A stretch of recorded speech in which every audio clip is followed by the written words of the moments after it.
Good morning, team. Thank you so much for jumping on today's Monday Morning Pep Talk, episode number 283. I run my life with these 10 guiding principles.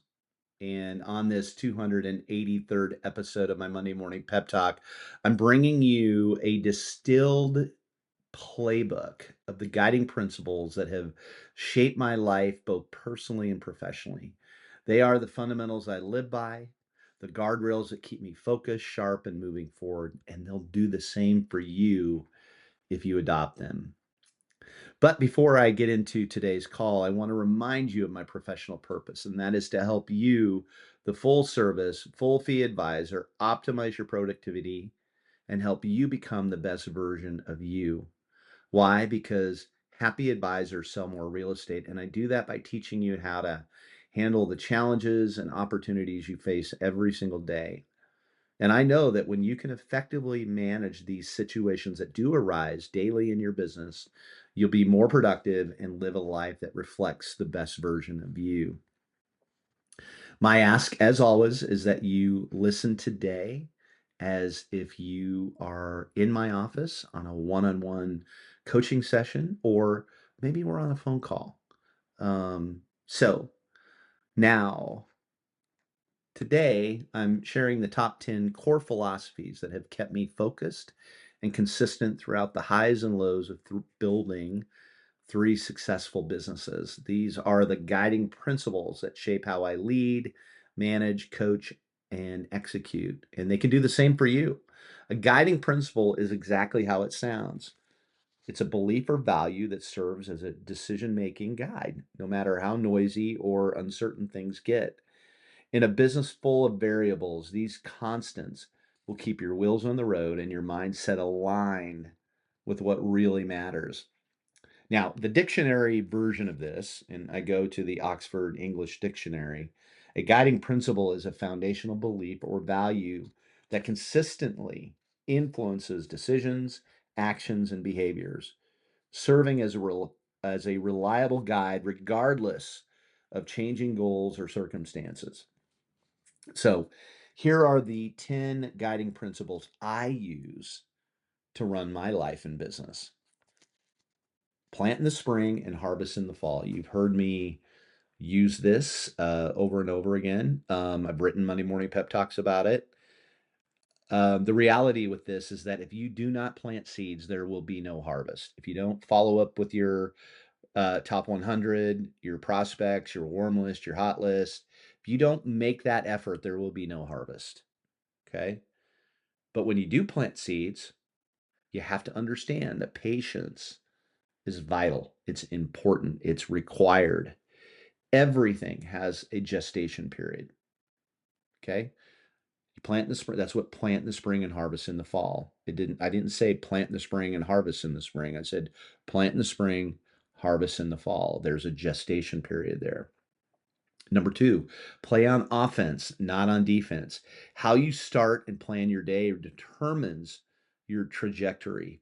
Get up early. It's my suggestion that you give yourself 2 hours before the day starts, to handle your business. Move your body, clear your mind, plan your day.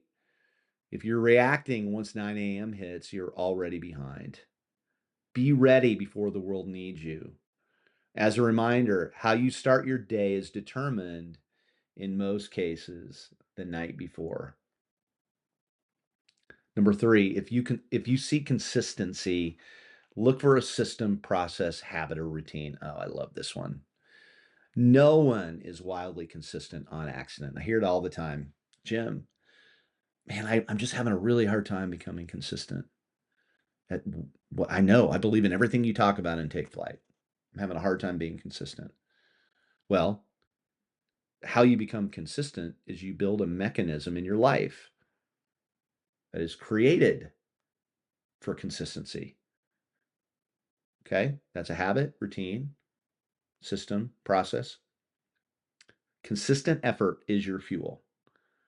You can have the best ideas. You can have the best ideas and systems, but if you don't use them, your ideas and systems do not matter. Number four, people hire who they know, like, and trust. People seek fiduciaries. They want an advisor they trust, who knows their market and who they enjoy being around. Build your brand around that. Go narrow and then go deep on this one, your hyper local market. Be the obvious choice, but people do hire who they know, like, and trust. Number 5, a confused mind says no. Any confusion or lack of understanding will create hesitation, regret, and inaction on behalf of your clients. You have to understand your market inside and out, and you got to understand it starting with market stats, and you got to be able to communicate it. You've heard me talk about this over the last month.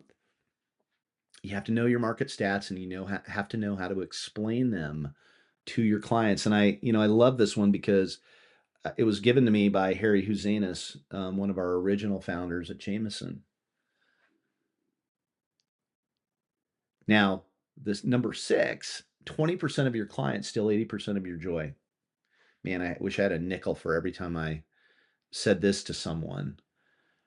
It is wise to interview your clients just like they interview you. Making bad decisions about who you decide to give your time and expertise is massively expensive and can be detrimental to your business. Yes, you don't have to say yes to everyone, okay? You don't.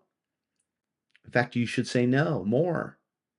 I had someone here recently say, Jim, I took your advice on this.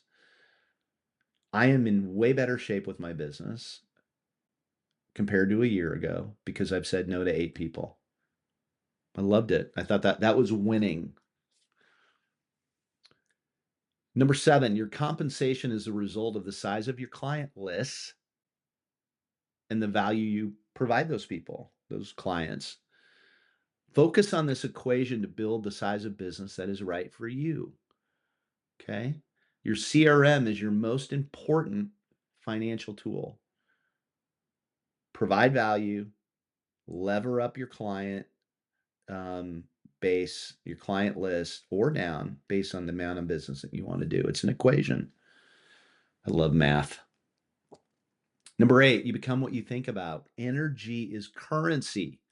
Mindset is a strategy. What you put out, you get back, full stop.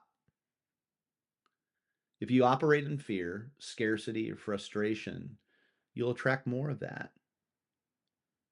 Choose abundance. Tune your mental radio station into the outcome you want.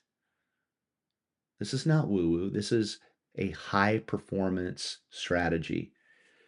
Go on and Google or go into AI and search information on the law of resonance. The law of resonance. This will explain exactly what I'm talking about here. You can do all the right things, but if you're not feeling a certain way, you will attract exactly what's down in your DNA. Number 9, excuse me. High performance starts with elimination. You want to go faster? Cut the anchors. Removing distractions and dead weight will often move you forward faster than adding anything new. Subtraction is a growth strategy. It's the ultimate growth strategy. Man, the basics, that work every time for whatever reason. So many entrepreneurs and real estate advisors want to skip right past them. They think there's something out there, that shiny penny that's going to get them to where they want to go without putting the effort in. Um, High performance starts with elimination. Focus on what works. And number 10, if it's not a hell yes, it's a hell no. Your time and energy are finite. Build your decision making filters now, not in the heat of the moment. Build them in advance. So when those questions come up, you have an answer. Always weigh the downside. If it doesn't pass your filter, it's a no, period.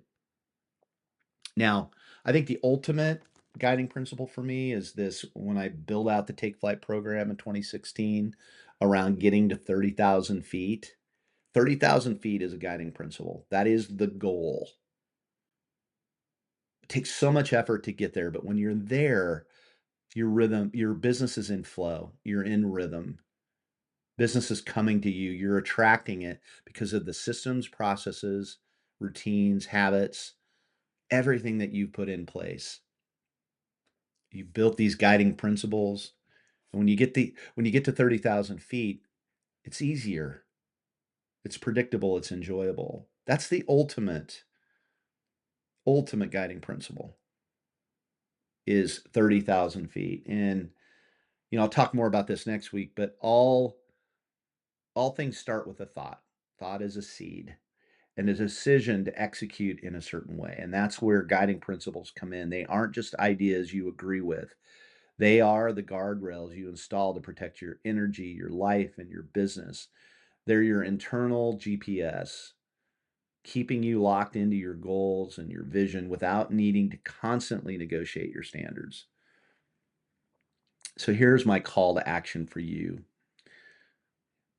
I want you to use these guiding principles that I put out here for you today, but choose your own, commit to them, and let them do the heavy lifting. Now, when you build your business on solid ground, everything else becomes easier to navigate. And on next week's Monday Morning Pep Talk, I'll discuss in detail another guiding principle that is the foundation of high performance. And again, excited about that one. Uh, we'll be back next week again with episode number 284. But guiding principles really truly are a way for you to create a foundation and move forward with, these guardrails that are so needed in your day. Um, if this Monday Morning Pep Talk resonated with you, I'd love it if you'd share it. Send it to someone who needs to hear it. And, if you're not on the uh, newsletter or the follow-up that I put out that's going to be in your inboxes here shortly, you know, follow along. Go to my Instagram, excuse me, go to my Instagram profile. There's a place where you can simply go and ask to be added. Follow me on Instagram and Ask Jim Miller. I'm putting a lot of content out there to support my podcast. You can see it on Apple, Spotify under Ask Jim Miller, or just go to my askjimmiller.com website for more information. I really, truly, team, I'm here to help, and that's why I put this out every week. Team, thank you so much. I appreciate you, and I will be back next week with episode number 284. Thank you. Bye.